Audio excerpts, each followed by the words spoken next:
नमस्कार शेतकरी मित्रांनो, आपली शेती यूट्यूब चॅनलवर आपले स्वागत आहे. मित्रांनो, दिवसेंदिवस युरिया खताचा तुटवडा निर्माण होताना आपण बघत आहोत. त्यामुळे युरियाला पर्यायी खत म्हणून आपण कोणत्या खताचा वापर करू शकतो आणि त्याचे रिझल्ट युरियापेक्षा चांगले भेटण्यासाठी काय करायला पाहिजे याविषयी संपूर्ण माहिती आपण ह्या व्हिडिओमध्ये घेणार आहोत. त्यामुळे व्हिडिओ संपूर्ण बघा आणि माहिती उपयोगी वाटली तर व्हिडिओला लाईक करा आणि चॅनलला पण अवश्य सबस्क्राईब करा.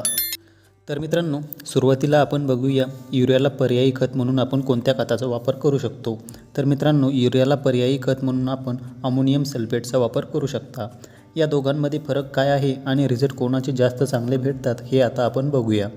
त्यासाठी या दोघांमध्ये नेमका फरक काय आहे ते आधी आपण बघूया. तर मित्रांनो, युरिया आणि अमोनियम सल्फेट ही दोघेही पिकाला नत्र पुरवणारी खते आहेत.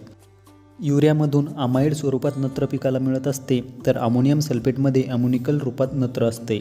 मित्रांनो, पिकाला दोघांपैकी कोणते खत लवकर लागू होते हा विचार केला तर युरियापेक्षा अमोनियम सल्फेटमधील नत्र लवकर पिकाला लागू होते. तर मित्रांनो, आता आपण बघूया अमोनियम सल्फेटमध्ये अजून कोणकोणते घटक असतात जे पिकाला फायद्याचे ठरतात. तर मित्रांनो, अमोनियम सल्फेट हे अमोनिकल नत्र आणि गंधक म्हणजे सल्फर या दोघांचे मिश्रण आहे. अमोनियम सल्फेटचा वापर कोणत्या जमिनीमध्ये फायद्याचा असतो ते आता आपण बघूया.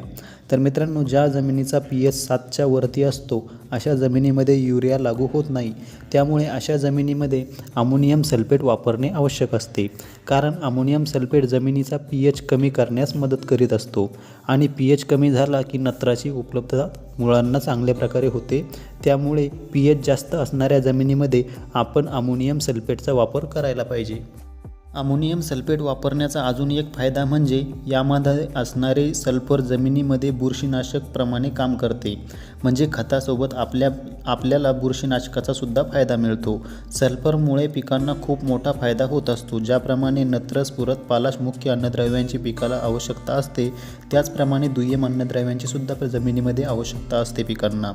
तर त्या दुय्यम अन्नद्रव्यापैकी एक सल्फर हे आहे आणि त्यामुळे सुद्धा आपल्याला पिकाला चांगले रिझल्ट बघायला मिळतात. आता आपण बघूया अमोनियम सल्फेट पिकांना केव्हा द्यायला पाहिजे.